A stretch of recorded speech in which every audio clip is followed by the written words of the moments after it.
Hormuz में अब भी टेंशन बरकरार है। अमेरिका और ईरान आमने सामने है। बातचीत से पहले हॉर्मुज में जबरदस्त तरीके से एक दूसरे का विरोध अमेरिका और ईरान कर रहा है। उनकी जहाजों को आने जाने का रास्ता नहीं दिया जा रहा है, यानी डेडलॉक बरकरार है, टेंशन बरकरार है। कभी भी कोई बड़ा हमला दोनों तरफ से हो सकता है। हालांकि छोटे छोटे हमलों की खबर आई और फिर दोनों तरफ से डिनायल की भी बात आई। नमस्कार, मैं हूं नीलू। तो आज 6 तारीख है और आज एक और बड़ी खबर आ गई है। ईरान के इस्लामिक रिवोल्यूशनरी गार्ड कोर यानी IRGC नेवी ने हॉर्मुज स्ट्रेट से गुजरने की इच्छा रखने वाले जहाजों को नई चेतावनी जारी कर दी है। IRGC नेवी ने कहा है कि हॉर्मुज स्ट्रेट से गुजरते समय जहाज केवल उनके बताए रास्तों का ही इस्तेमाल करें। उन्होंने कहा कि किसी दूसरे रास्ते का इस्तेमाल करना असुरक्षित होगा। यानी IRGC चेता रहा है कि देखिए, आप ट्रंप की बातों में ना आइए। ट्रंप आपकी जहाजों को सुरक्षा देने की बात कर रहे हैं, लेकिन ट्रंप के जहाज ही सुरक्षित नहीं है। ऐसे में हमारी तरफ से तो यही कहा जाएगा कि हमने जो मार्ग दिया है उस पर से ही जाइए, हमसे बातचीत करिए और फिर सुरक्षित निकलिए। अगर किसी और मार्ग को अपनाते हैं तो फिर आप कितने सुरक्षित हैं, इसकी जिम्मेदारी हमारी नहीं है। इसके खिलाफ निर्णायक कार्रवाई की जाएगी, IRGC ने कहा है। और इस स्पीच अमेरिकी राष्ट्रपति डोनाल्ड ट्रंप ने कहा कि प्रोजेक्ट फ्रीडम को कुछ समय के लिए रोक दिया गया है। देखिए, ये बड़ी खबर। जो प्रोजेक्ट फ्रीडम उन्होंने चलाया था, उनके 2 जंगी जहाज अंदर की तरफ हॉर्मुज में बताया जा रहा था कि दाखिल हो गए हैं। हालांकि ईरान ने कहा कि हमने उन पर हमला किया, लेकिन अमेरिका का कहना है कि इस हमले का कोई मतलब नहीं है, किसी तरह का कोई नुकसान अमेरिकी जहाज को नहीं हुआ है।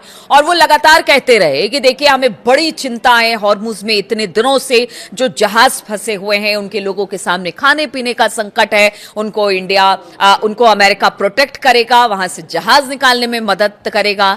लेकिन अब उन्होंने जो प्रोजेक्ट फ्रीडम इन जहाजों को निकालने के लिए शुरू किया था, उसे अब कुछ समय के लिए रोक दिया है।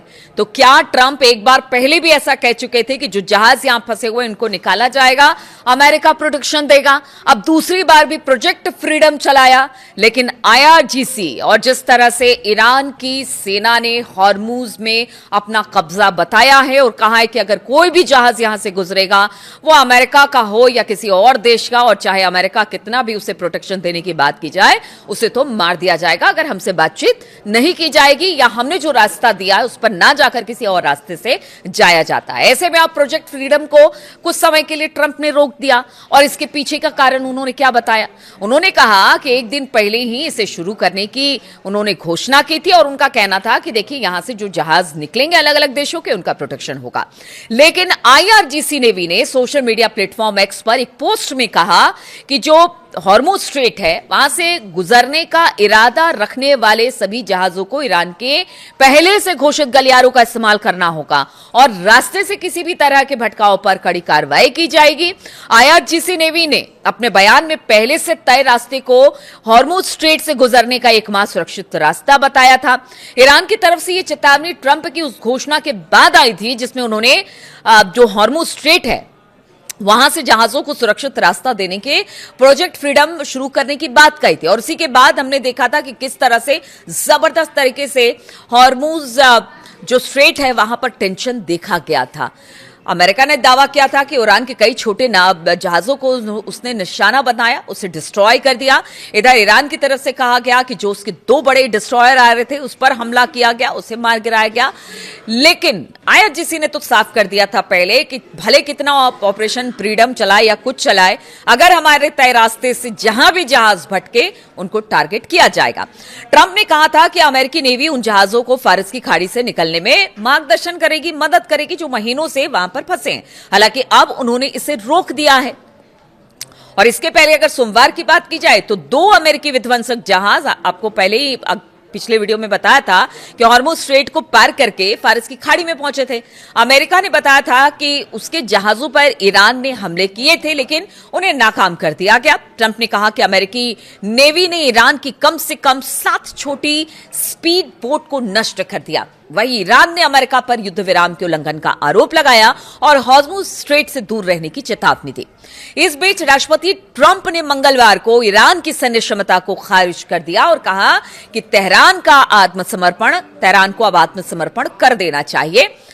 देखिए, ऑपरेशन फ्रीडम को भले उन्होंने कुछ दिन के लिए स्थगित किया, कारण वो बताया क्या है वो भी आपको बताएंगे, लेकिन उससे पहले यानी कि कल की बात की जाए, मंगलवार की, तो उन्होंने कहा था कि देखिए अब तेहरान पूरी तरह से टूट चुका है, उसकी अर्थव्यवस्था चरमरा गई है, उसकी सैन्य क्षमता खत्म हो गई है, इसलिए अब उसके सामने एक ही चारा बचा है कि वो आत्मसमर्पण कर दे। ट्रंप ने ओवल ऑफिस में कहा कि ईरान की सेना सिर्फ बच्चों वाले खिलौने ही चला सकती है। उन्होंने दावा कर दिया कि ईरान समझौता करना चाहता है, लेकिन घमंड में ऐसा नहीं कर रहा है, ये ट्रंप का कहना है। और इसी वजह से ट्रंप ने कहा कि वो सिर्फ खेल खेल रहे हैं, लेकिन मैं आपको बता दूं कि वो समझौता करना चाहते हैं। भला कौन नहीं चाहेगा जब आपकी सेना पूरी तरह से खत्म हो चुकी हो और आपकी अर्थव्यवस्था बिल्कुल चरमरा गई हो। राष्ट्रपति ट्रंप ने मंगलवार को कहा कि अमेरिका प्रोजेक्ट फ्रीडम को कुछ समय के लिए रोक दिया गया है, क्योंकि ट्रंप ने कहा कि एक दिन पहले से शुरू कर दिया गया था, लेकिन अब ये कहा है ट्रंप ने कि जो भी इसका मकसद था, यानी कि जो हॉर्मुज से जहाज निकालने को लेकर अलग अलग देशों के वहां पर सुरक्षित आवाजाही को सुनिश्चित करना था, फिलहाल तो उसे रोका गया है। ट्रंप ने ट्रूथ सोशल पर बताया कि पाकिस्तान और अन्य देशों के अनुरोध पर वो इस अभियान को रोक रहे हैं। तो अब देखिए, पाकिस्तान चूंकि मध्यस्थता कर रहा है ईरान और अमेरिका के बीच, और ऐसे में अब ट्रंप ये कह रहे, मतलब बार बार किसी ना किसी के कंधे का सहारा ट्रंप लेते हैं, और इस बार फिर से अगर वो ऑपरेशन फ्रीडम रोक रहे हैं तो इस बार सहारा पाकिस्तान का लिया है कि देखिए पाकिस्तान कह रहा है कि भाई बातचीत चल रही है, बातचीत करिए, अभी ऑपरेशन फ्रीडम को फिलहाल रोक दीजिए। क्योंकि अगर ट्रंप को भी पता है कि ऑपरेशन फ्रीडम अगर वो चलाते हैं तो नुकसान अमेरिका का भी होगा, भले वो कितना भी कह ले कि 2 जंगी जहाज प्रोटेक्ट करके वहां जो जहाज बड़े महीनों से फंसे हुए हैं अलग अलग मुल्कों के, उनको निकालेगा, लेकिन अमेरिका को भी पता है और वो कह रहे हैं कि सैन्य क्षमता बिल्कुल धाराशायी ईरान की हो गई है। तो ऐसा नहीं है। हॉर्मुज में उन्होंने बताया जिस तरह के हमले अमेरिकी जहाजों पर किए हैं, और अब तो यूएई की कई जगहों पर हमले हुए हैं जो जानकारी मिल रही है, और बहुत सारे जो मिसाइलें हैं उनको इंटरसेप्ट किया है यूएई ने। लेकिन फुजैरा में हमने देखा कि किस तरह से तेल डिपो में तबाही मची है और यूएई को टारगेट किया जा रहा है, तो अब यूएई ने भी कहा है कि जवाब देंगे।